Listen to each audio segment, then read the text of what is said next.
This button, okay. Okay. Where did the button go? You already did it. You're not taking any chances on me, are you?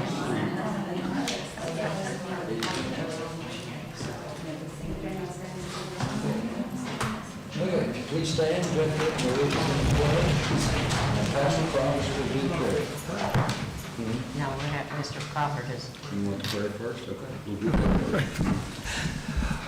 Father, we take this time just to be calm and give you thanks for this county, for this state, and for this country.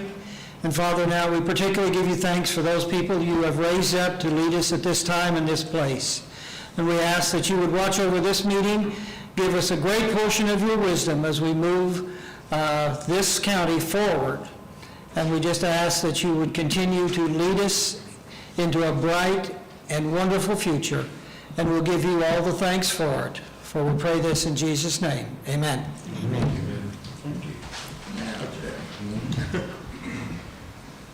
I pledge allegiance to the flag of the United States of America and to the republic for which it stands, one nation, under God, indivisible, with liberty and justice for all.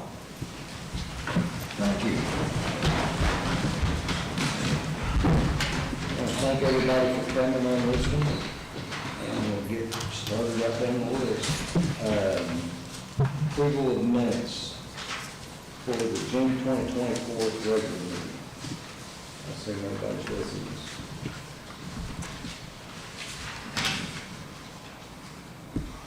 Motion to approve. Got a first from Bruce, second from Jeff. Any questions on this one? All in favor of the motion, please say aye. Aye. Opposed? Motion passes. The second one is the special meeting on June 27th. And I'm sure most people have read this, and I think there's a problem with this one. I have an addition at the very end. The motion to deny abatement 1902 was one motion, and then there was a motion to rescind the ordinance in a separate vote.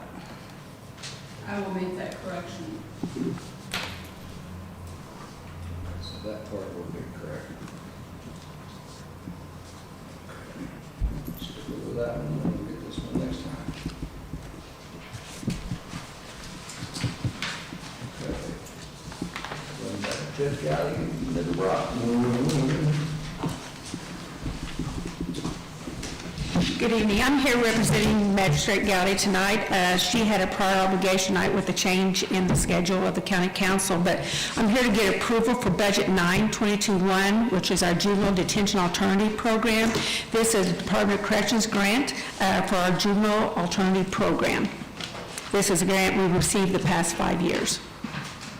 And it's in the amount of this year $64,804. 64,800. Correct. This grant runs from July 1st to June 30th. It's not on the regular year cycle. Any questions on this? Make a motion? Motion to approve? Second. Bill, second. Any questions on this? All in favor of the motion, please say aye. Aye. Opposed? Motion passed. Thank you very much. Paula Edwards. Vote on that second meeting. Because it has to be changed. Rick, I think she was out sick today. She's out sick today. I think so. So that means we'll swap on down to chat sheet. Good evening. I've got two hire requests replacing staff that have left. My community corrections administrative assistant gave me notice this morning that her last day will be Friday. So this is a partially grant-funded position and paid out of project income, the rest of the salary. So it's a full-time position that we've had for as long as I've been there.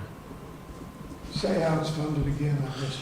Part of it is out of the grant, the Community Corrections DOC grant, and then the rest of it is out of our project income user fees.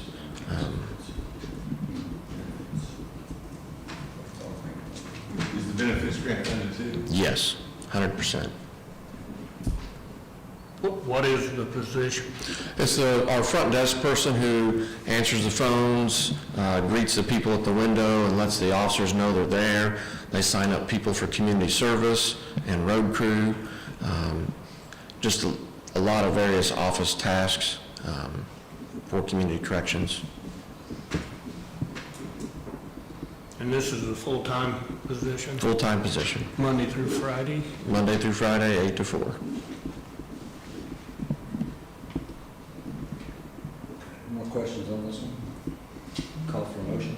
Motion to approve? Jenny first, Second. Amy seconds. Any more questions on this one? All in favor of the motion, please say aye. Aye. Opposed? Motion passed. Thank you. My other one is for my part-time juvenile road crew. Due to safety concerns, my advisory board last year wanted us to hire someone with, like from the sheriff's department, part-time, or court security, because we had some incidents with the juveniles with our current staff, and for safety issues, we had hired a court security guy.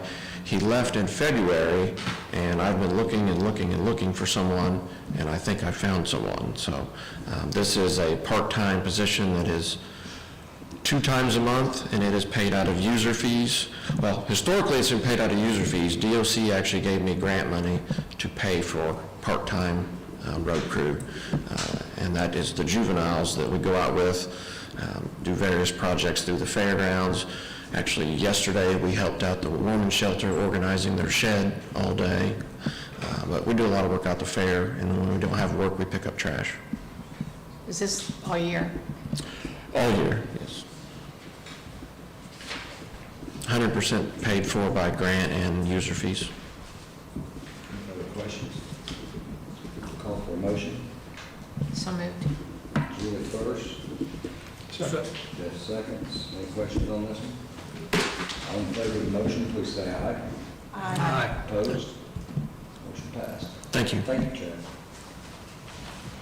Okay, CF1, Indiana Longstone.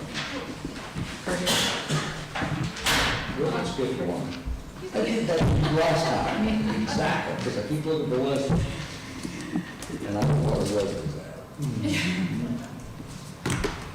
How long is it going to go? 4 weeks. It's, I was going to say. Sorry about that.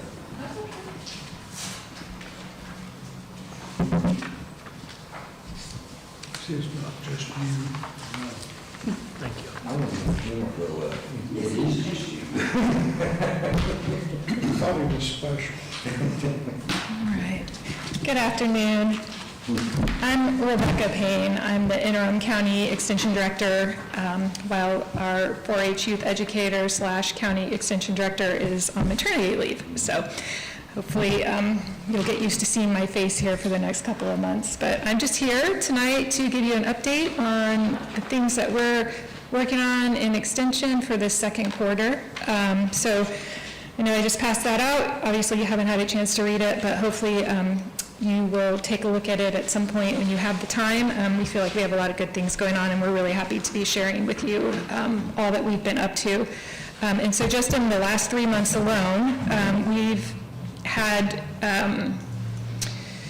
outreach and direct education to over 500 Lawrence County residents. So we feel really proud about that number, and these are opportunities that we're getting these folks for direct education and all kinds of skills and resources across a variety of program areas. So as a reminder, Extension is made up of 4-H and youth development. That's one program area. And there's health and human sciences. That's another one. There's ag and natural resources, and then there's community development. So all of those program areas have their own sort of focus on particular things. However, there's a lot of opportunity for them to overlap and complement one another. So we're a great team over there trying to do the best for all of the people that we get the pleasure of interacting with. So Just want to take a second to go over some of the specific accomplishments. Out of our community wellness program, our community wellness coordinator was able to forge a partnership with the Orange County Food Trust and Glick Philanthropies to fund a mobile farm stand. Perhaps some of you saw it. This was hosted in June, and the mobile farm stand was stationed here in Bedford.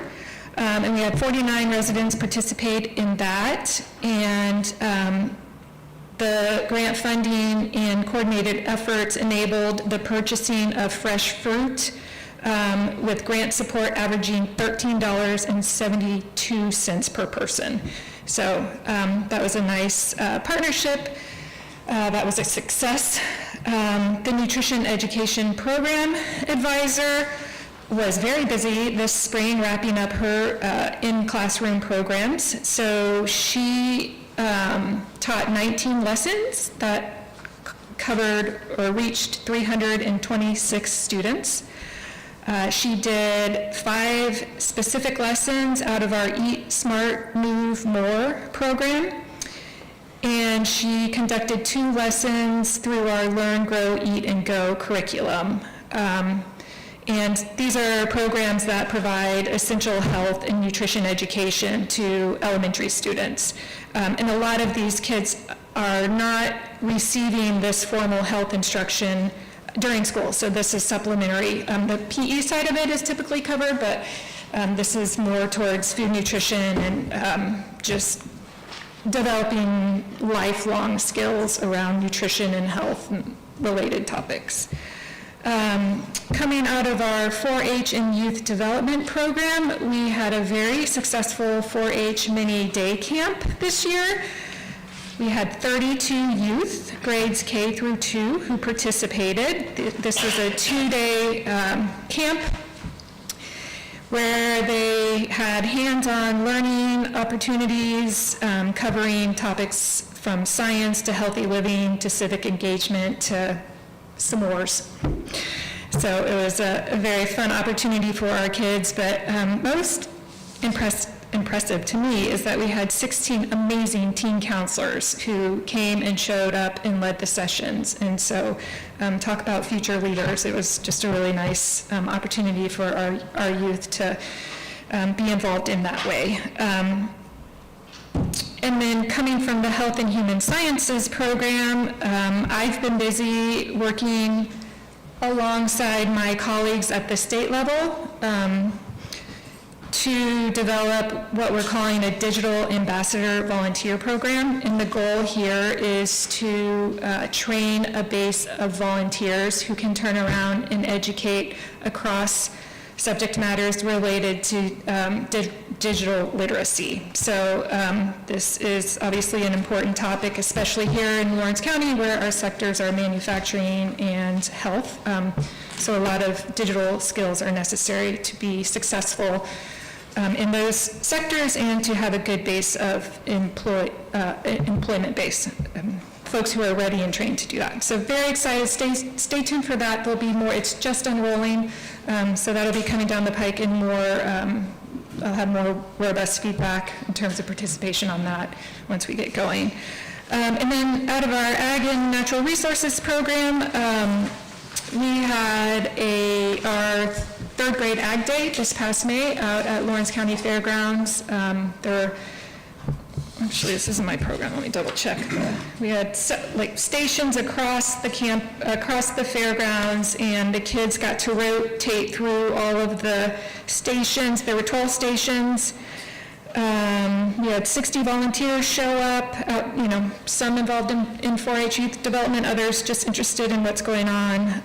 All of the extension educators were out there helping as well, and we pulled from almost all the elementary schools across Lawrence County. So it was really fun. It was a really great day. The most popular session, I would say, was the drone session, because it was pretty neat. So, and then just briefly wanted to say that we have, in the absence of our full-time A&R educator, we do have with us temporarily our program assistant, Cassie, and she is she's kind of doing a whole lot of things, but she's sort of holding space for ag and natural resource programming until there's a more permanent solution or some other solution. So look for Cassie around. She's an awesome addition to our team.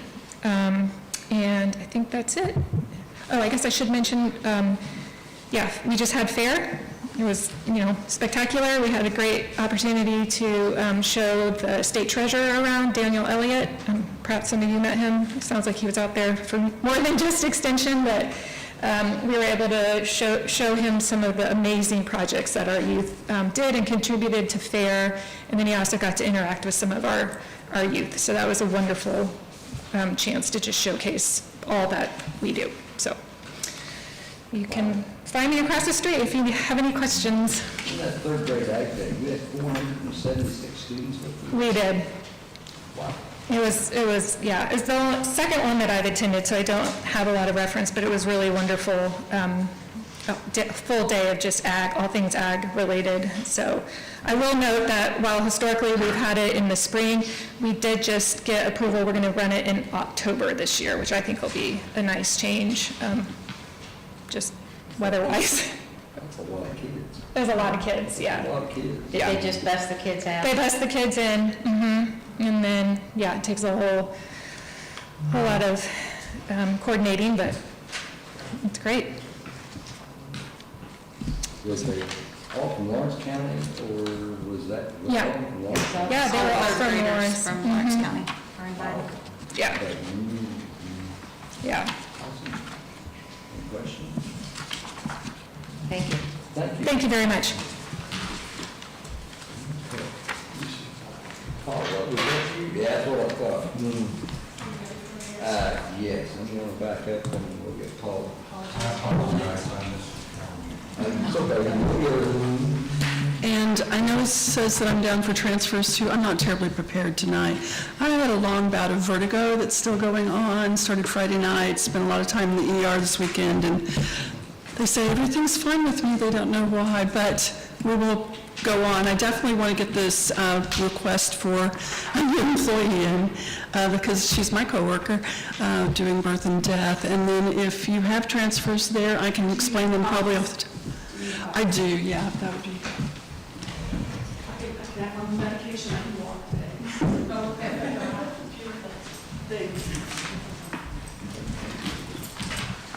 Okay. I forgot one. Oh. I should have taken a clip off.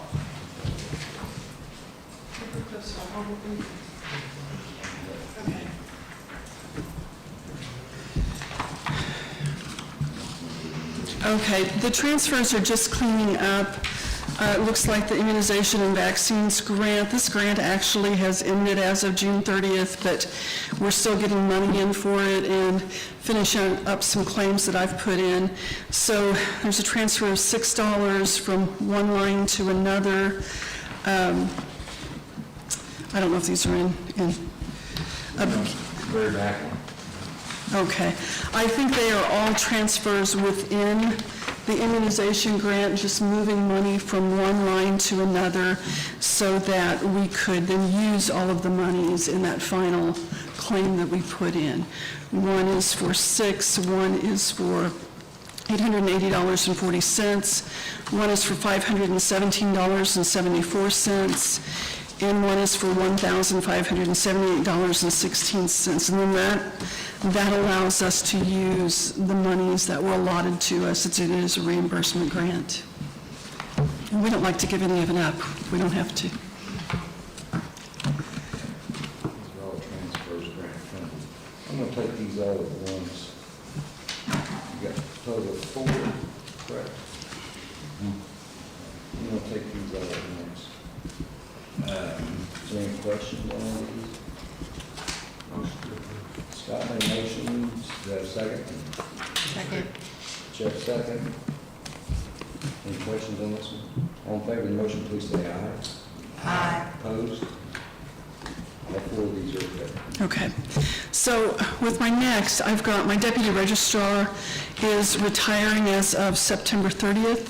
So I'm coming before you to ask to be able to replace that position. It is a funded position, but it is through the health fund. It's not a grant position. And it is fully funded.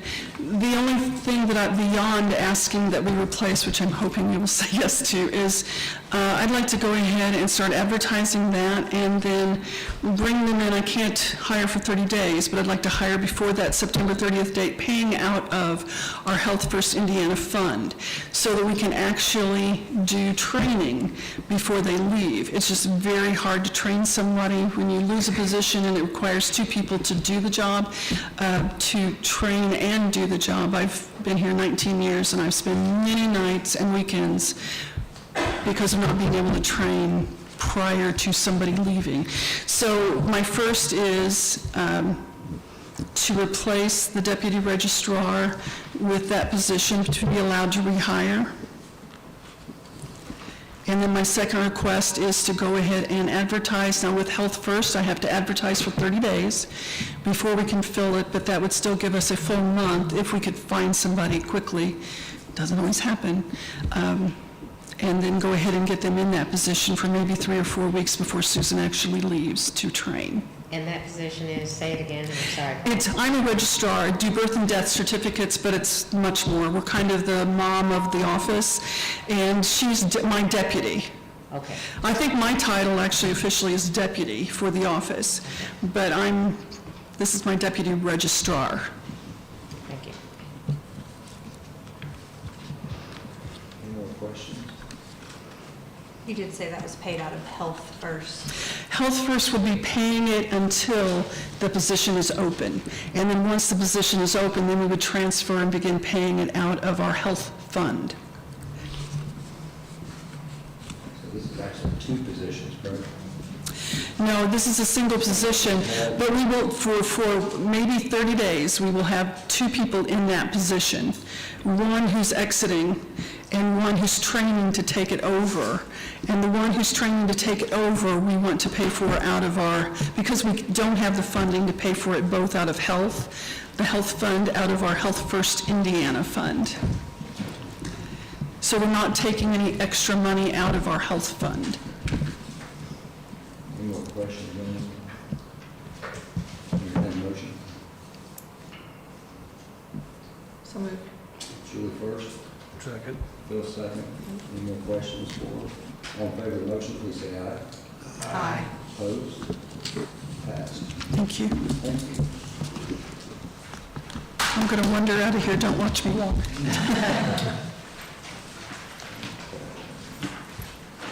Now we're going to CF1, and then on stuff. We'll get you. That's all right, you're good. Good afternoon, Larry Hensley with Indiana Limestone. Just give you a brief update. Last year was a good year for us as far as stone removed and stone cells. Everything was right on cue. This year's been a little bumpy from stuff, and just being quite honest, the tariffs have impacted us, especially our Canadian customers up north. From that, but we're working around that, and we're surviving, and we're doing okay. So we're still equal to last year, but we had bigger plans for this year. Some of the improvements that we continue to do, it's not noticeable to anyone unless you're there, but we've added a building on the backside of Empire Plant. We've added 2 saws, we'll have 2 new saws going. They're telling me by September 1st. I think it's going to be by October 1st. Roughly, the building and the 2 saws, about $6.4 million that we're investing in there. I will also get my plug in. The tariffs had an impact on that as well. The saws come from Italy, so we were impacted on that. Overall head count, we're going to add about 20 employees if we can find them. So that's kind of what's going on there. Well, just make us more efficient. We've added the line on, and we used Purdue, if you guys are familiar with this.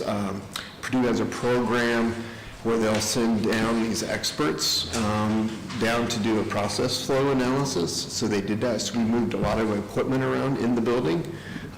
It's really helped on the health and safety aspect.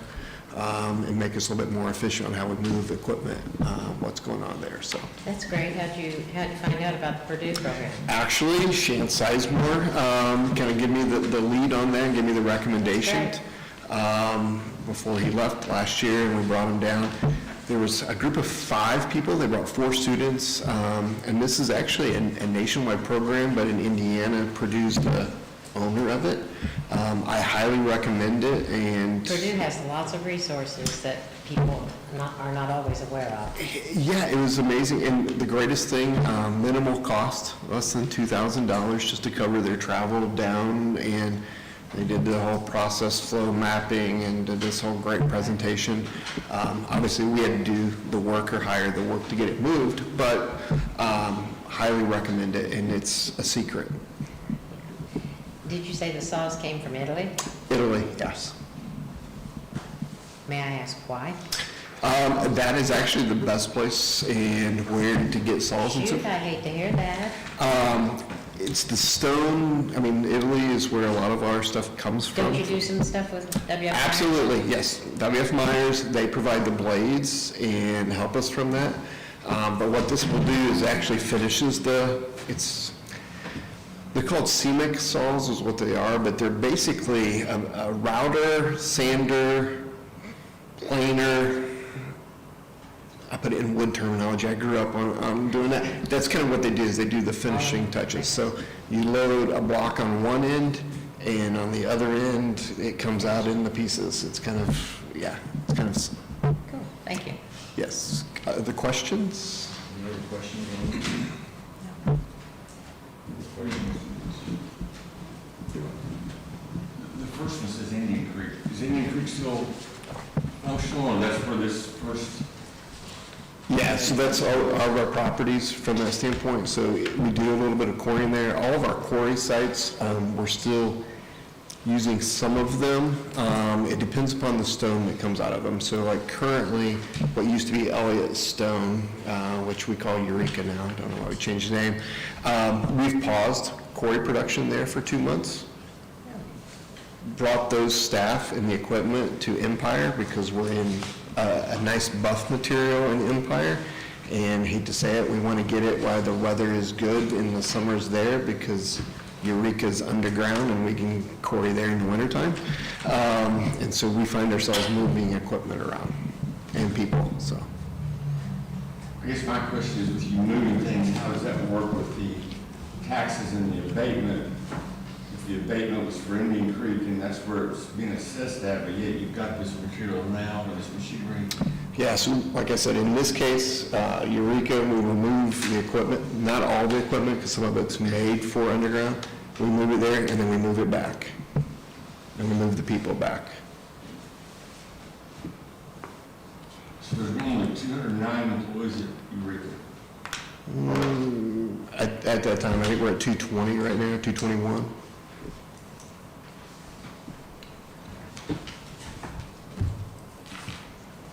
I always tell people we could hire more if we could find people, or they would stay. That's So- the same number. No, that's what I was looking for. In both places. North Shore and Charlotte. This is one abatement, 3 locations. Correct, yeah, I'm sorry, it's the same number at all. Yeah, it is one abatement, but they have 3 different locations Yeah. that it covers.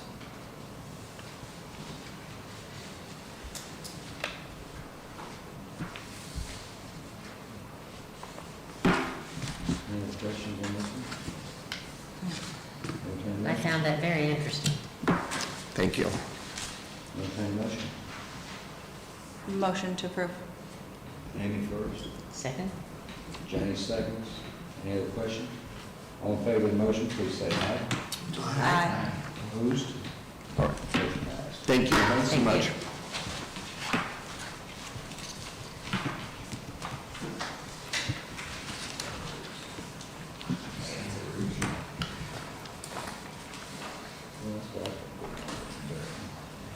Okay, now we're heading for lit public safety fund approval.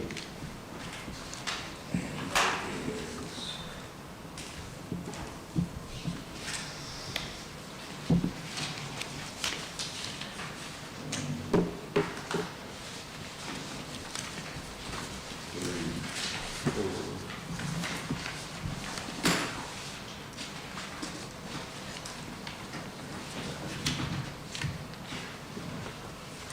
one on, some of them cover more than one.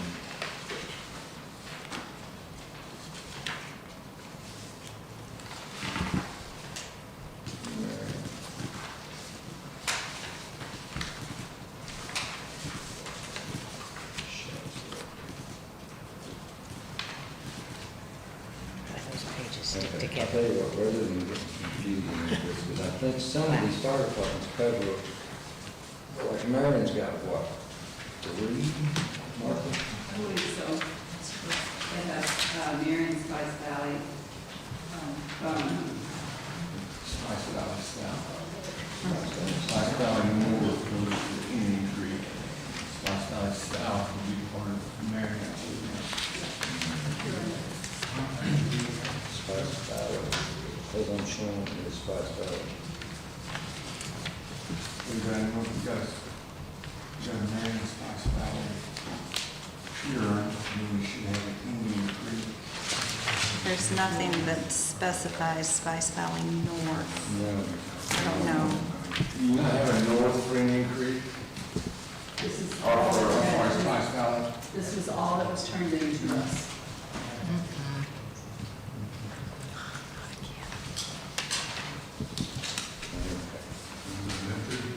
Let's do this. So, see this here?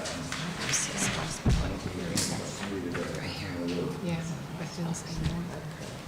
Okay, you guys got, we're doing one time. Marion Township Fire Department bonus. Motion to approve. Scott made a motion to approve. Second by Beth. Any questions on this one? All in favor of the motion, please say aye. Aye. Opposed? Motion passes. Which one did you just do? Bonus, Marion bonus. Okay. This one is for Marion Township, Rural Fire Department. Motion to approve. Scott's got a motion to approve. Second. Julie second. Any further questions? All in favor of the motion, please say aye. Aye. Opposed? That one passed. Okay, Marion, this is what I was thinking, Scott, I don't have north and south. Yeah, they cover south, they don't cover north. I don't know how, So this one would have to be south. yeah, that's what, they have an agreement with Huron. There's not another one for Huron in there.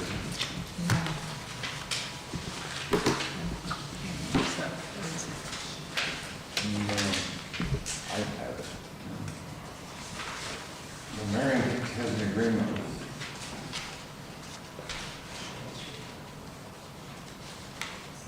Spice Valley South, and Indian Creek has an agreement with Spice Valley North.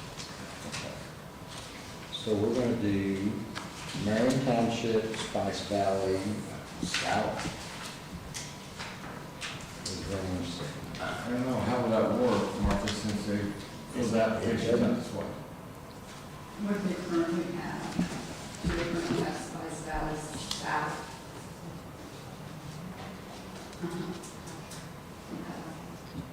You can designate this as the area that it needs to be. So if they have Spice Valley South, correct, Marion? Marion, yes. So if you want to designate this Marion Township Spice Valley South, we can do that. Including Spice Valley South. Include Spice Valley south into that. Indian Creek should have a Spice Valley North. Okay. So what we're gonna do is we're gonna designate that one on Marion, Spice Valley south. Any questions on that? Motion approved. So moved. Amy first, Second. Phil second. Any more questions on this one? You got south on your papers, right? Here, let's go back. Okay. All in favor of the motion, please say aye. Aye. Opposed? That one's passed. And now I've got Marshall Township up. Marshall Township.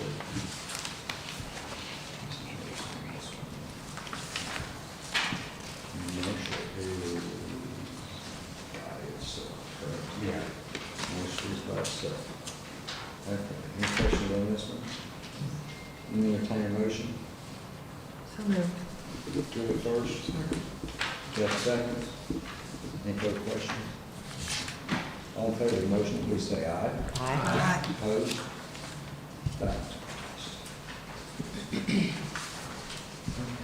Now, I've got Pleasant Run. Which one, Rick? I'm sorry. Pleasant Run. Pleasant Run? Pleasant Run. And this is the one they didn't get last year because they didn't submit an application. They missed it. They missed it. They missed it, but they didn't submit. They didn't completely submit. So they did get it in on time this time, so. Entertain a motion on this one. So moved. Jeff first, Second. Amy seconds. Any further questions on this one? All in favor of the motion, please say aye. Aye. Opposed? That one's passed. Get closer. Okay, I'm gonna go after Indian Creek. Do we need to write that in? It should be for Indian Creek and / Spice Valley North. That's what I was looking for. I don't have it. I don't have it. I don't have Spice Valley. It should be what? Spice Spice Valley. Valley North. Indian Creek? They took over, they have an agreement with Spice So Valley. Spice Valley North? So they've got the agreement with Spice Valley North. Can we add that, Martha, means that was not turned in that way?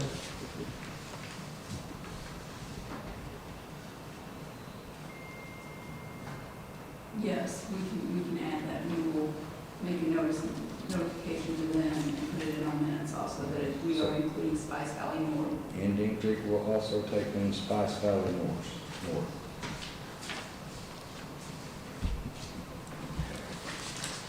Any questions on that? Entertain a motion? So moved. Julie first, Scott second. All in favor of the motion, please say aye. Aye. Opposed? This one's passed.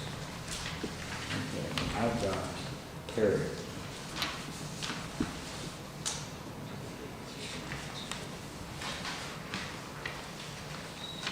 I don't think there's any questions on this. Anybody got any questions on this one? Entertain a motion on this one. Motion to approve. Amy first. Jeff second. No further questions. All in favor of the motion, please say aye. Aye. Opposed? This one's passed. Okay. Now, down to, actually, there's two on this one because Shawwick took me and Guthrie. So there's two involved in this one.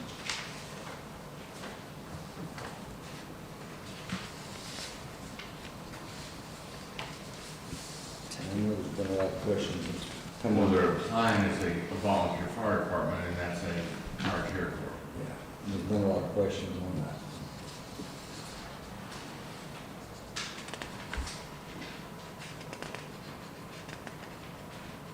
But I know the run, is it Miller?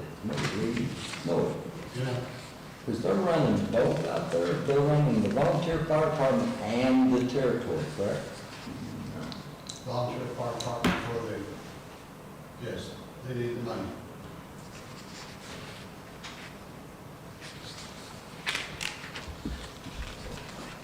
Pay taxes on that. Same thing you did last year. So that would take in Guthrie with Shawsville. The public safety goes to the Shawsville Township volunteer. When you're talking about the territory, that it doesn't go with the territory. I guess that's where I get confused. How do you run a volunteer fire department inside a territory? That's who we are have a contract with. They are the ones over the firefighter, okay? So the territory pays all the bills as far as the income, all those things. So we find that the public safety money goes back into the volunteer fire department to the things that's needed there in the fire department. Doesn't make sense. Millard, are you referring to the public safety money purchases the equipment needed by the volunteers? Is that an accurate statement? The public safety money goes to the volunteer fire department. There's things that they purchase for their different things out there as far as equipment, on all everything else. The territory pays for everything outside of that. Without the volunteer having the public safety money, they're not going to be able to maintain, unless we jack up the price of taxes on the citizens in Guthrie and Shawswick Township to raise enough through the territory to take care of that end. It's going to have to come from someplace. It's been from the public safety ever since I've been there for 15 years. They did raise taxes.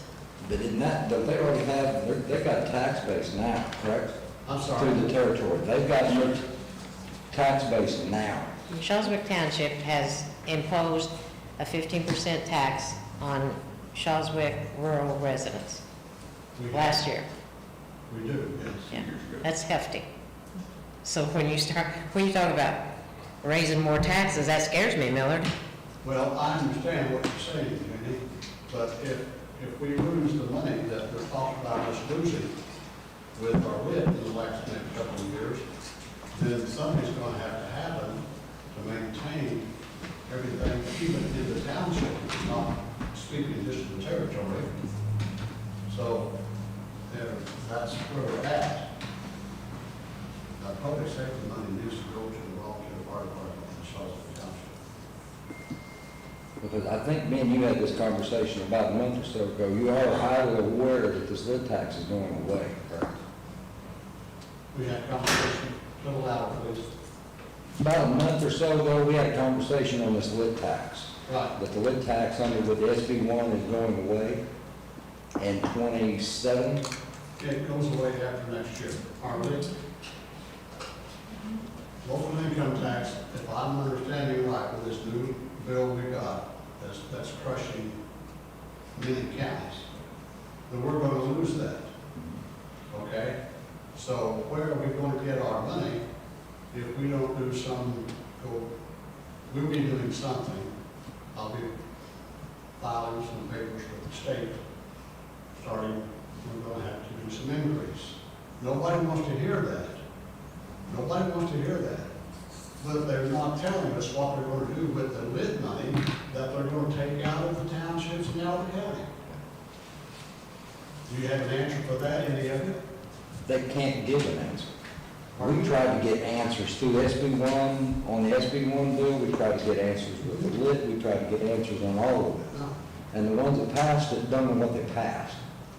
One. They created too many problems with us. They passed it and Well, they passed the buck, is what they done. I don't know what they're going to do. Well, they're not going to. When we lose it out of our office, the lid money is what runs our office all year. Okay, I'm talking about everything in the township fund, excuse me. So, when we lose that, and that's right at $334,000 a year, and that takes care of everything as far as rent, takes care of salaries, it takes care of everything else that runs the office, bang, bang, around. I mean, it's all there. All you have to do is go in the gateway and you see everything's there. And we did it for 15 years. Now, we've got a House of Representatives that thinks that they're going to make things better for somebody, but not for the citizens of Shawswick Township, I can tell you that, or Guthrie Township. Look, if our territory makes a decision to become a territory, Pardon me? When two townships decide to become a territory, and they establish their own tax base, aren't they excluding lit funds from their going forward because it's then a special exception for you to draw lit funds, correct? We've been drawing a lit for 3 years now, before. correct. And when they first done it, you guys wanted to do it for 1 year, Danny, remember? I was here then. But so it's continued, but I know at that point, the discussion was because it was a territory that wasn't no longer part of the lit distribution. Correct.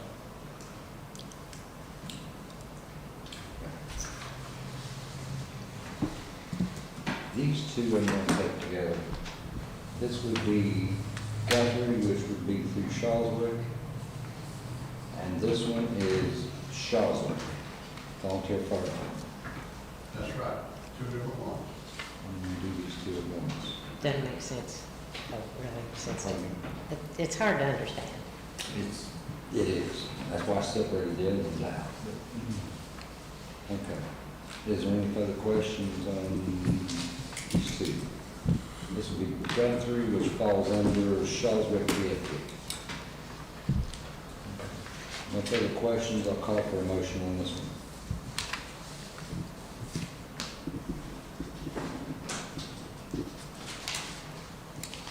Okay, hearing no motion on this one, these, Martha, do not pass. These did not get a motion. So Shawswick VFD and Guthrie VFD did not pass.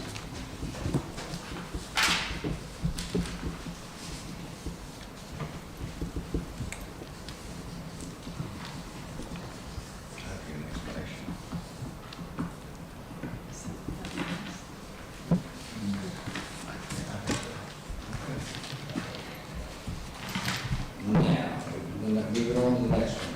We need to amend the council attorney contract. Okay. Good evening.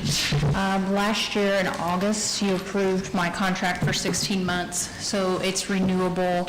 The next contract would be January of '26. At that time, I was with a local firm. As of May 31st, I'm no longer with that firm. In the original contract, that firm is in there. When I am getting legal malpractice insurance, which you don't have to have in the state of Indiana, but I do, in order to get on the same policy that covers the commissioner's attorney, I was working with Miles Parker, that firm name has to come out of there. And so I amended it to remove that firm's name to put me as a sole proprietor. And then also the contract, the amendment just says that it expires on December 31st, 2025. And those are the only changes I made, other than the names of the council members have changed since that time. So basically, that would be the county's like Dave Smith. Correct. I'd be the same as Dave Smith. That would be the only change. Any questions for the treasurer? Call for a motion. Motion to approve? Janie first. Jeff second. Any further questions? All in favor of the motion, please say aye. Aye. Opposed? Thank you. Thank you.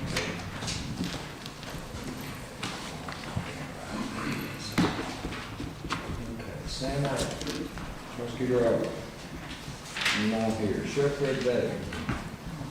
I don't have anything, I guess. You have nothing?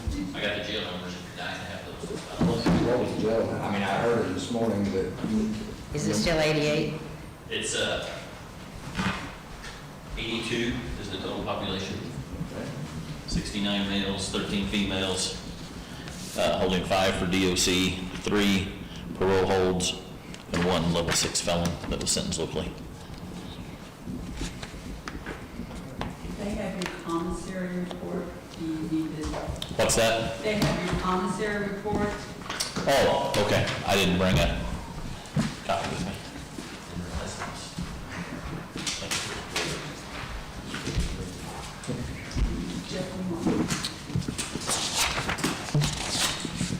We'll share it.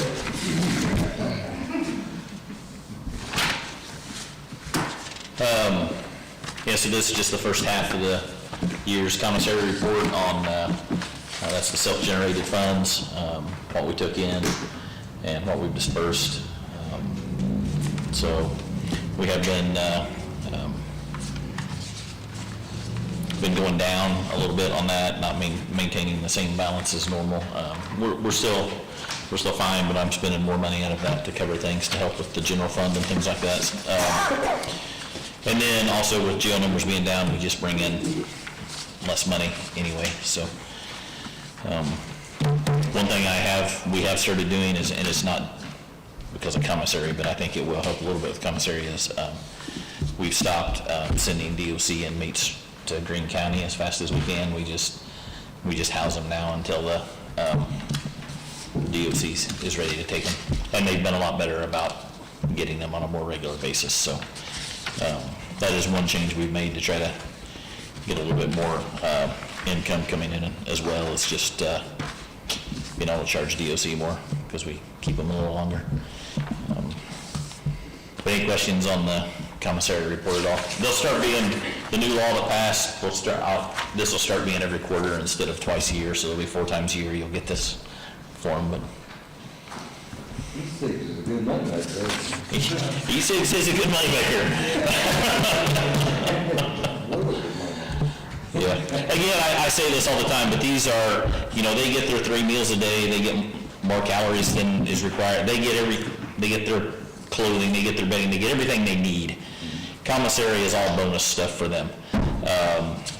And so if their families want to give them money to buy snacks and we supply the e-cigs then for them to buy, then, I don't feel too guilty about it. Very good. So, anything else? Any questions for Reggie? Okay, thank you. Thank you. Okay.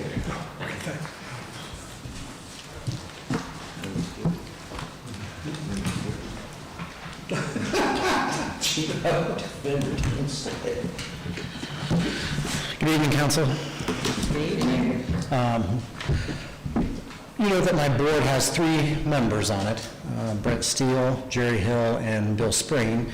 Jerry and Brent are here tonight, and they may have some additional comments after I go through a couple of things that I wanted to do for my department report for you guys tonight. One of the things that I wanted to reiterate is what is the reimbursement? How do we get reimbursements, and what have they been to date compared to last year?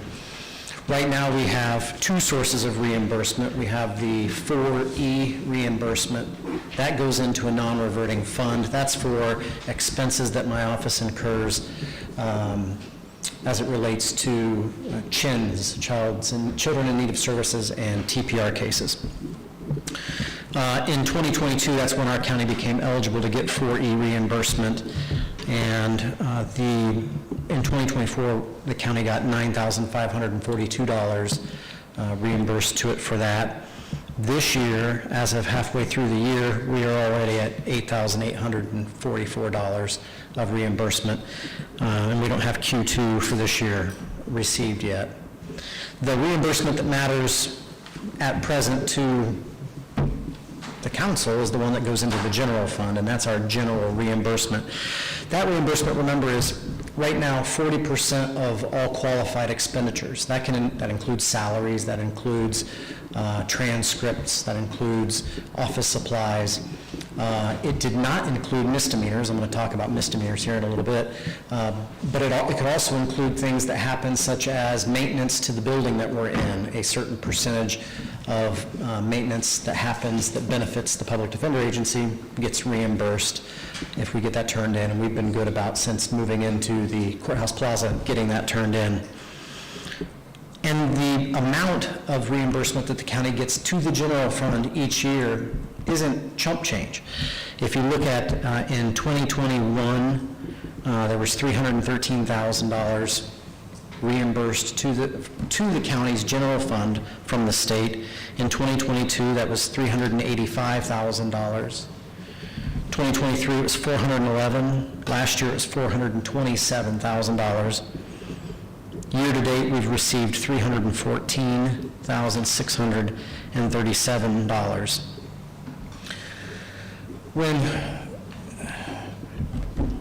when Bill Raines and I used to argue about what my budget was, we were often arguing about what was the actual amount of the budget and the cost to the county. And I think it's important to know that each year, we have, except for 2022 when I came in, that year we were, my predecessor had gone over budget halfway through the year. But each year we've come in under budget since I've been here. And when you offset my budget by the reimbursements, the cost to the county is significantly lower than what my budget appears when you look at it. That's going to go down even more in 2026, starting in 2025, because we're going to be getting some reimbursements for misdemeanors then, but 2026 and part of 2027, we've been approved for the misdemeanor reimbursement project. That's good because right now, the time spent and attributed to the employee hours for misdemeanor cases is non-reimbursable. Same thing with petitions to revoke suspended sentence filed by PTRs. We don't get reimbursed for work that's done on those either, though the number is pretty low. The weight is low. Misdemeanors can carry a higher weight than PTRs, so the reimbursement stands to be significant. We've been collecting the data. We believe it could be close to $100,000 a year, additional reimbursement to the general fund. Okay, so that's an additional benefit. But those reimbursements, they come not just at the good graces of the Commission on Court-Appointed Attorneys, previously called the State Public Defender Commission. It comes because we follow certain rules and standards. The rules and standards that we follow have to do with the caseload requirement that the attorneys have to be under to meet the American Bar Association and the Indiana State Supreme Court caseload standards for criminal defense representation. It comes at pay parity, which is often confusing and not understood, but it requires that the public defenders be paid comparably to what the prosecutors and the deputy prosecutors are paid, and it requires that the county form these budgets that we then seek reimbursement for. We were one of 9 counties to get the misdemeanor reimbursement. Part of that was great networking that we have with Senator Cook. The other part of that is they knew we were a safe bet because the data that they've been collecting from us, that we've been collecting for them and sending to them, as far as this has been concerned, has been fantastic since about 2022. They haven't sent us a 90-day letter. We haven't fallen out of compliance. They know we're tracking. They know we're doing good data collection, good work, and we're maintaining high standards for them. So I wanted to go over that because sometimes there's some confusion about what is the reimbursement, is it even worth it? And when I came in 2022, the first thing I tried to do was figure out whether, number one, the agency was worth saving, was it a good value? And I identified that there was concern about management and value. And when you look at the value for what the county gets for the price and how much the reimbursements impact, it's a great value. And then the management side of it, I would have to toot my own horn, and I don't want to do that. But we haven't had any turnover in employees. We are all meeting the caseload standards and pushing forward through those, and everything's working well. I wanted to give the council time to hear from and ask questions of my board president, Brent Steele. If you have any questions for me before then, happy to hear them. Questions? I just have a request, because I don't think I have a copy of the standards that we have to follow. You should send that to me at some point. Absolutely, tomorrow. Thanks. Other questions? Yeah. Mr. Steele?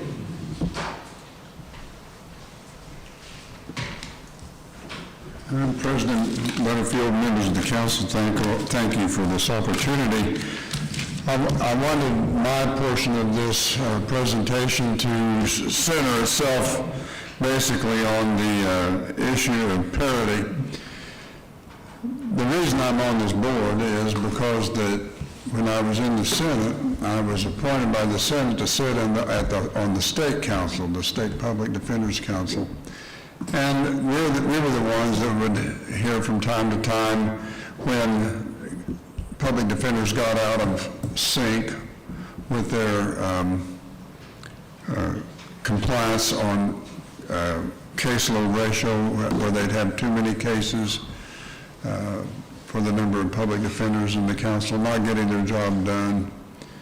And we would withhold the reimbursement. And then they would ask for an appeal, and they would come before us, and the council member, usually one council member, and the public defender, sometimes two, would come up there, and they would be asked to present a remediation program. What are you going to do to correct the problems? And if they did, then we'd eventually restore a portion, if not all, of the reimbursements.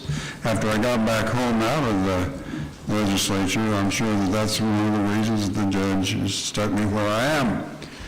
And that being said, that whole thing with regard to the ratio of number of cases per public defender, that started actually, that study when I was in the House. They were seeing at the state level cases where there was ineffective assistance of counsel because the public defenders that they had were swamped. They had way too many cases, and they were just basically running them through the mill and not paying any attention to the cases at all. And they were getting successful claims for inefficient assistance of counsel. So through the study, they finally came up with what they came up with was a ratio, in their opinion, as to what was the proper number of cases each public defender should have. And that was codified and set down from on high. Now, we don't create, the public defender does not create its work. It gets assigned its work. And when you talk about parity, that ratio came through my committee in 2010. In 2014, we created the pay parity, and that also came through my committee. And I know that parity speaks to the similarity of positions being paid comparably. It has nothing to do with number of employees. Don't fall into that trap, and I'll tell you why. If you go purely by a number of employees, I'm going to say the public defender has 4 employees and the prosecutor has 6. The reason that we might have 4 and only need 4 is because our people are productive and efficient. If you can, and then maybe for whatever reason, the prosecutor needs 2 more than we do. If you converse that and turn it around the other way, let's suppose we are maxed out at 6 and we can't take on any more at our current caseload, and all of a sudden the prosecutor cuts his staff down to 5, and you say, well, parity has to be mean number of employees. No, it doesn't. Because if you cut us down to 5, then we're out of sync and we're out of compliance with the board. And I'll tell you another reason why I know it doesn't mean similarity of positions is this. In the Indiana legislature, we do not have a journal. Our legislative intent is not set out in a bill like it is in the federal government. When you say the reasons for this bill is so and so and so, and that is why we're doing it. We don't do that in Indiana. The bill speaks to itself. It's very plain, and under the rules of legislative construction that the Legislative Services Agency puts out is the bill would speak specifically to what it means. Clear language. If they meant parity in employees, they would have said it.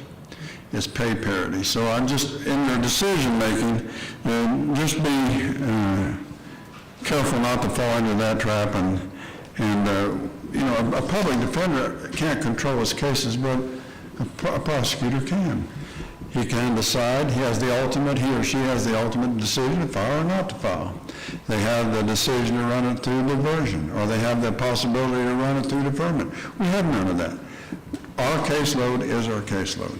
We can't control that. And like it or not, it is controlled from a higher power than us. Thank you. Thank you. Mr. Hill?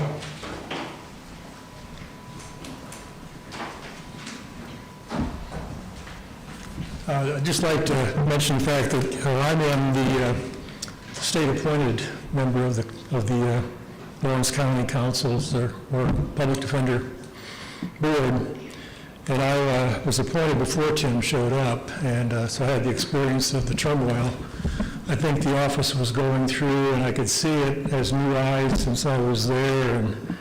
But I'd had experience with the Public Defender's Office through family members, like a lot of us have, and didn't understand the problems and the controversy. But when Tim came aboard, I was extremely impressed with the fact that he was very detailed in his concerns about the budget and making sure that our committee of three were very aware of what's going on. You know, we meet religiously every 4 months, 3 months, and we get into the details of it, and I'm really happy to do that because I'm a numbers type person.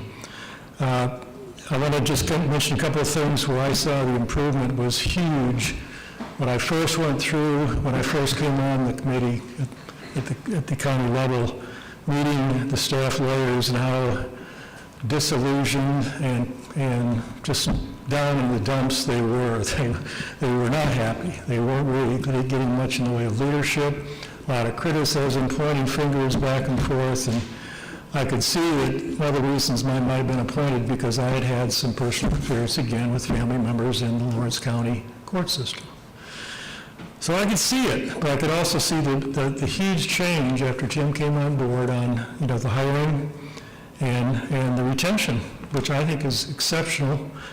And you can see it in the people with their smiles. It doesn't hurt to have a nicer new office area too, I have to admit that. The only other thing I'd like to just mention, I also have made an attempt to talk to the judges. I haven't talked to all of them yet, but I've talked to Judge Klein and Judge Nykirk, and I just felt a very high level of satisfaction with the attention they're getting and the fact that we're willing to really listen to them. I have to also admit that in my other life, I am also involved in an addiction recovery program where I counsel a group every Sunday night. I get to see the young adults and some older adults too that are in recovery and they're trying to get help and work together. And I hear a lot, both before the meeting, during the meeting, and after the meeting about the services they are getting and what they're up against. There too, there's a level of improvement I see in the fact that the drug court is working, and it's working because the whole community of our court system is working, and that includes the public defender and the prosecutor's office. So I would hate to see us do anything to hurt what Tim has built. I'm very pleased to be a member of this group, and I enjoy the time now when I go to his meetings. Thank you. You got any questions? Thank you. Thank you.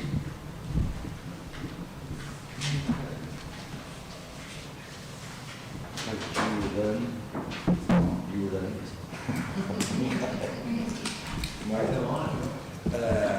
No.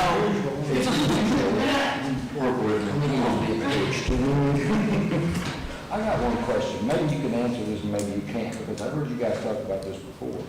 But we've got several murder trials going on right now here. Have you got any of them, or can you answer that? Or the question I'm asking is, if you didn't have them, what would that be costing us under the next thing I'm going to have to cross, which is court orders? Yeah, I mean, I'm just curious. So January 1st of this year, we had 5.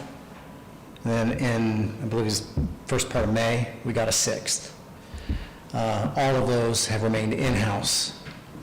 So as far as what they cost to the county, nothing additional. If you were to farm those out, you'd be paying a minimum of $110 per hour plus door-to-door for the work that gets done on those. As to court orders and what you get on those, some of those have psychiatric evaluations that have been involved. There's 2 trials in September, 2 murder trials in September. Both of those have had psychiatric evaluation components. Those are what you're probably getting court orders, because the court, under the statute, has to appoint the doctors to do that. Those are the court's experts. Now, in the second trial, there is a third expert. Where there's a third expert, the county gets reimbursed from the State Public Defender Commission for that third expert, the portion or the percentage that they get. So in that case, there's some reimbursement for that third doctor. But those are the court's witnesses that have to be done by statute. There are very few psychiatrists, psychologists that do the forensic examinations. In fact, one of them that we used, that the court used in both the 1st of September and then the end of September murder trials, has relocated to Florida. Ouch.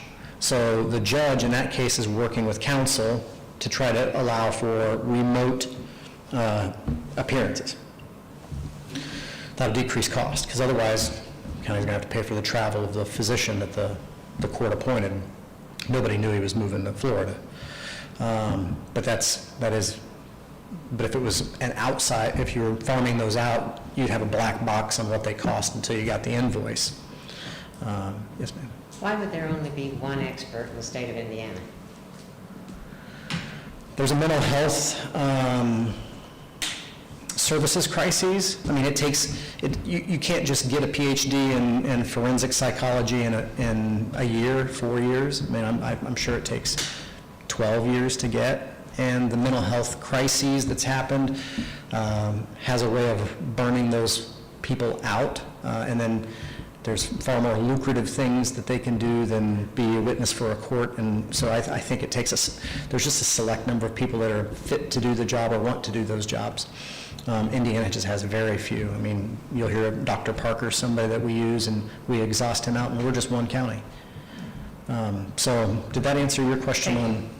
At one time, there were only 4 psychiatrists. Then we passed a bill, I think, that said that psychologists could likewise do that.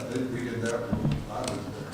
So psychologists? I don't know how much that increased the field, but at one time, there were only 4 psychiatrists. I can understand that. It matters, so they just, to address this, changed the law again to lighten up what it would take, except in those murder cases, they still require, at least one of them has to be an MD, a psychiatrist. But I think I could be wrong, but my memory is that for anything less than murder now, you can use just PhDs versus the MDs. Thanks. Thank you. That puts us down to, which I don't have any market, no court orders on this at all. Unusual. Okay. Any unfinished old business?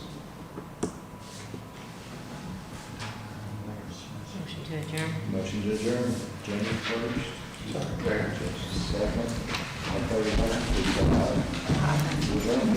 Adjourn.